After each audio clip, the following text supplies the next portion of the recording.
Assalomu alaykum hurmatli kuzatuvchilar. Ayni damda bugun mana Surxondaryo viloyati Sherobod tumanimizda yurtboshimiz prezidentimiz topshirig'iga asosan mana yangi ko'prik ochilish marosimiga xudo xolasa mana xalqimiz yig'ilyapti. Yuring qani xalqimizga ko'rsatamiz. Peshobodli yo'llar yo'limizni Sherobod tumani joylashgan 4P103 Sherobod tuman Surxon temir yo'li stansiyasi avtoyo'lning yo'l qo'rg'on MF Sherobod daryosi ko'prikni yo'lovchilarga qulaylik yaratish maqsadida ochildi. Biz shu fursatdan foydalanib prezidentimizga avvalambor Surxondaryodagi barcha rahbarlarga kattakon rahmat. Shu fursatdan foydalanib mana shunaqa ishlarimiz, mana shunaqa ko'priklarimiz viloyatimiz miqyosida juda ko'p ochilib, mana shunaqa xalqimizning farovonligi ertangi yaxshi yashash uchun ochiladigan har bir ko'prikni biz nima deymiz? Avvalambor yurtimiz tinch bo'lsin, yurtboshimiz omon bo'lsin, prezidentimiz sog' bo'lsin, viloyat rahbarlarimiz ham sog' bo'lsin. Surxondaryo viloyati avtoyo'l rahbarlariga ham kattakon rahmat. Barcha kichik xodimdan katta xodimgacha kattakon tashakkur, rahmat deymiz xalqimiz nomidan. Assalomu alaykum. Avvalambor Surxondaryo xalqimiz ayni damda mana bugun prezidentimiz topshirig'i bilan qilingan ko'priklar ayni damda Sherobod tumanida bir ikkita katta yo'nalish, M41 yo'nalishlarni bog'lab beruvchi yo'lni quruvchi loyihachi akamiz bilan bog'landik. Akamiz o'zini batafsil fikrlarini eshitamiz. Aka, bemalol. Mazkur ko'prikni mana shu yil 25-yilda biz tugatib, hozir foydalanishga topshirib turibmiz. Bu ko'prik prezidentimizning 30-dekabr 460-sonli qaroriga asosan pul ajratilib, mana shu 25-24-yillarda qurilish kerak edi.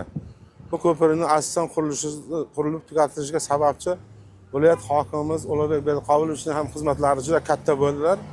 Chunki qurilish davomida har oyda 2-3 marta kelib xabar olib, mana shu yerda quruvchilarni rag'batlantirib, tezroq quringlar, mana shu iloji boricha bayramgacha qurib topshirish kerak. Bu ko'prikda ahamiyati juda katta deb bizlarga shunday motivatsiya berganlari uchun biz g'ayrat qilib kecha kunduz ishlab, mana shu o'zimizning jamoamiz bilan mana bugun xudo xolasa 8-dekabr Konstitutsiya bayrami kuniga xalqimizga tuhfa qilib topshiryapmiz shu ko'prikni. Xudo xolasa bu ko'prik zamonaviy loyiha asosida qurilgan. Bu endi bu yerda oldin juda katta tirbandlik bo'lardi, oldin ko'prik davrida. Kichkina ko'prik edi. Hozir 4 palasali katta ko'prikni mana qurib bugun topshirib turibmiz. Xalqimizga tuhfa qilib. Bu ko'prigimiz xudo xolasa nasib bo'lsa juda katta texnikalar o'tsa qanaqa holati bo'ladi? Bu zamonaviy bunovda hozirgi eshityapmiz. Bu ko'prik o'zi og'ir mashina tushganda deydi, o'zi vibratsiyasi bo'ladi deydi, o'tkazib olishlari o'sha bo'yicha ozgina. Bu zamonaviy loyiha asosida qurilgan. Bu hozirgi mana shu kelgan katta texnikalarga hisob-kitob qilingan bu ko'prik. Buni balkalarini biz Toshkentdan olib kelganmiz, 24 metrli balka qo'yilgan ko'prikka.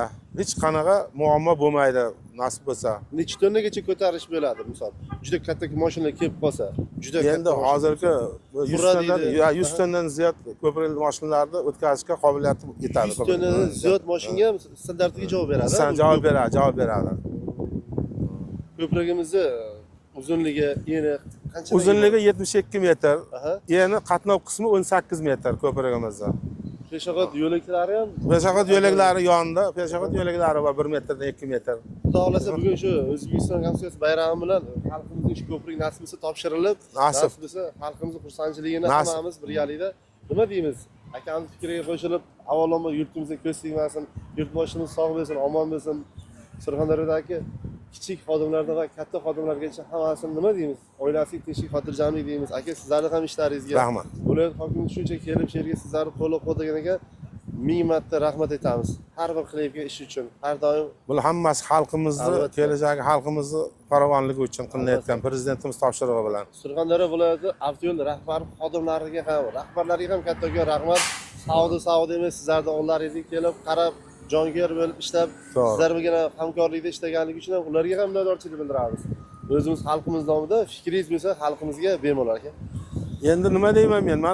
Mana shunday katta qurilishlar bo'lyapti o'tish davrida. Bizni bitta qiladigan ishimiz mana yoshlarimizni yaxshi tarbiyalab, vatanga sodiq, prezidentimizga sodiq qilib tarbiyalab, bu ishlarning ahamiyatini bu yoshlarimiz uchun, kelajagimiz uchun qilinayotgan ishlar mana shu. Bu ko'prik juda mas'uliyati katta ko'prik buni. Kelajakda shuni yoshlarimizga to'g'ri tushuntirib, yaxshi tarbiyalab vatan ruhida nasib bo'lsa bolalarimiz mana shuni qadriga yetishini Nasib bo'lsa, sog'lik, salomatlik, sizning keyingi ishlaringizga ham omad tilaymiz aka. Nasib bo'lsa, qolgan viloyatlarda, qolgan tumanlarda ham shunaqa sifatli, chiroyli ko'priklar qilish nasib bo'lsin. rahmat. Charchamang. Rahmat.